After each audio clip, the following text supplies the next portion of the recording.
Hello, I'm Mr. McBrien, and this is SPH3U, Gravity and Freefall.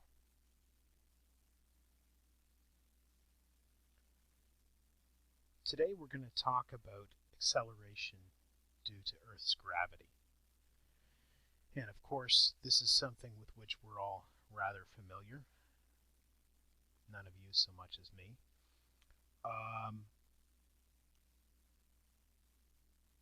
The way that a body performs in gravity has been a subject of a fair amount of controversy for thousands of years. It was really only with Galileo that we came to understand how gravity works and the fact that it acts essentially on every object in essentially the same way. So when we talk about acceleration due to gravity, any object, at least initially, will experience acceleration of 9.8 meters per second squared downward. And this is such a fundamental number that we even give it its own term. We call it g. 9.8 meters per second squared down.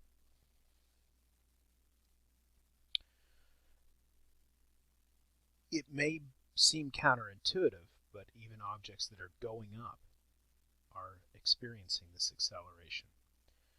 So as they're moving upward, assuming that they aren't being propelled by something like a rocket, they accelerate while traveling up. And so that means they begin to slow down, and then eventually they change direction, begin falling, and then gravity speeds them up. And this will be a fundamental concept that we're going to use over and over again in projectile motion in the next week. Okay, and what was controversial? The big controversy was the idea that your mass doesn't matter, that we all accelerate the same way downward, regardless of our mass. And this really wasn't intuitive to people before Galileo.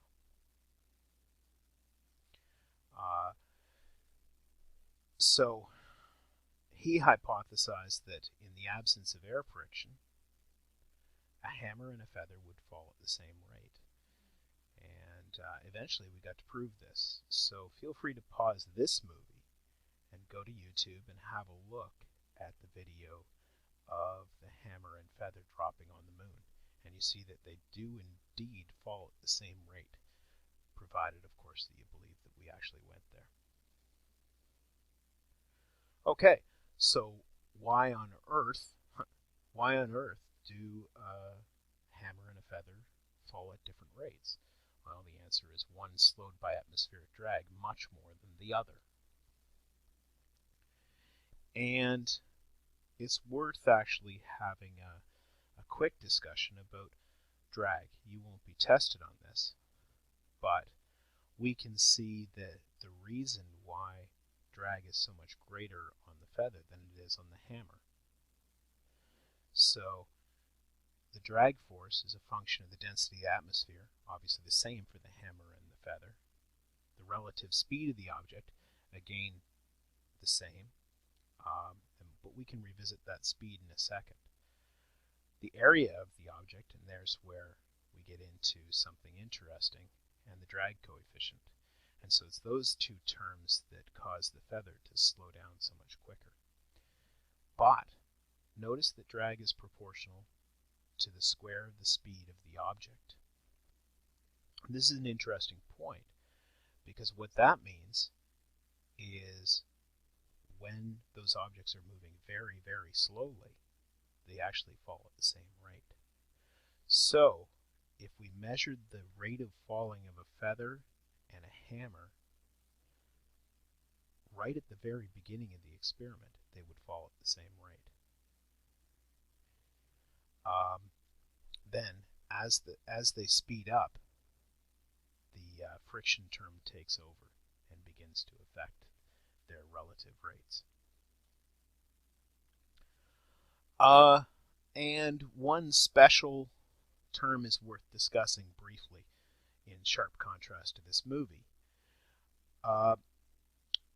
For any object in atmosphere, eventually their drag equals the force due to gravity, and the object will stop accelerating, and that's termed terminal velocity. That's when drag equals force due to gravity.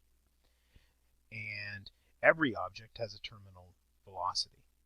A human being will eventually reach equilibrium, falling at about 190 kilometers per hour. A human with a parachute, about a tenth of that, so 18 kilometers per hour.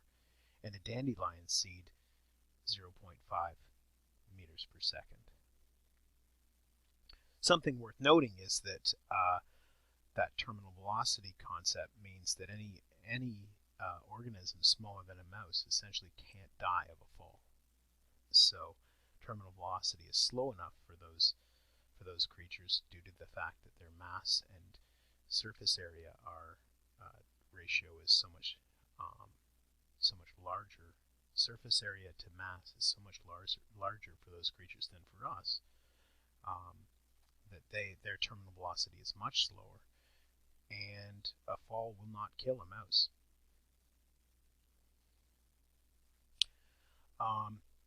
So a couple of interesting little snippets. The free fall record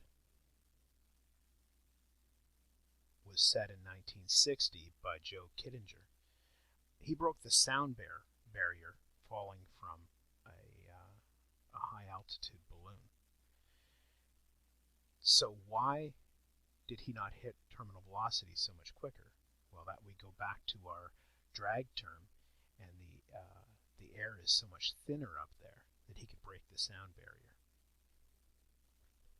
And many of you will be aware that his record was finally broken a few years ago by Felix Baumgartner, jumping from a higher height, and of course the air was thinner, and he reached 1,357 kilometers per hour.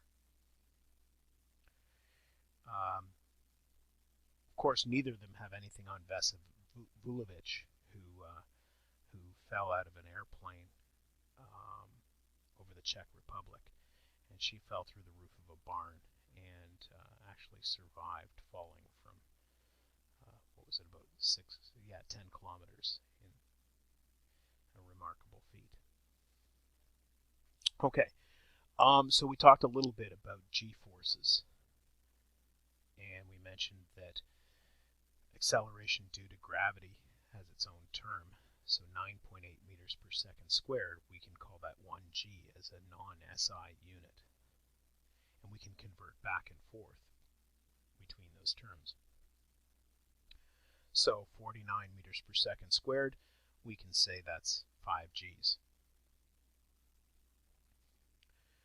So the human body isn't real good with accelerations. We can typically handle about 5 g's before we pass out when we're in an upright position. And interestingly, certainly this is a comment on the human condition. What do? We run out and design a machine for recreation that'll put us close to that level of blackout. Now, we can manage a higher acceleration in proper conditions, so we can put jet pilots into G-suits and teach them how to strain their muscles to keep blood back in the brain, to keep putting blood back in the brain, and stay at least nominally conscious up to 9 Gs.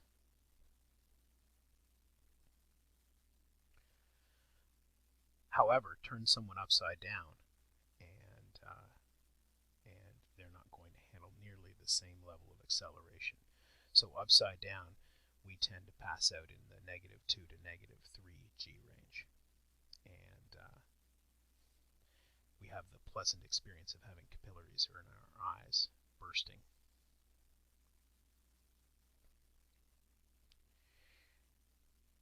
contrast, lying down or acceleration perpendicular to the spine is more tolerable for human beings. We can actually manage about 17 Gs being lying on our backs effectively, or 12 Gs in the opposite direction.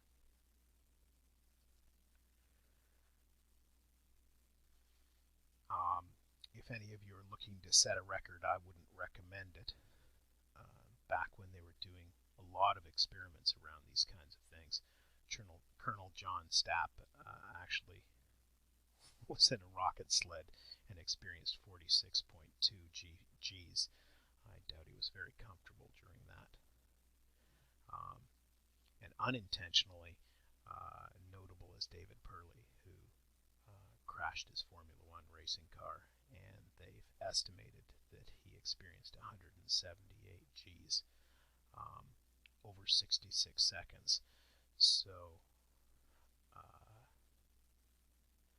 certainly a remarkable feat, one that I don't want to duplicate. But we encounter G-forces every day. So when we're coughing, our bodies have adapted to actually put us under about 3.5 Gs in coughing, and sneezing nearly as much. Now, what about the case of reduced G-forces? Well, those are a lot less common, of course. We experience them anytime we jump off of anything. We experience free fall, 0 Gs, or weightlessness, because there's nothing pushing against us. And generally that doesn't feel very comfortable. The only time we can see anything more than the few seconds we get from an amusement ride, we need to essentially head into space. At any rate, we'll do some more investigation of acceleration due to gravity in this upcoming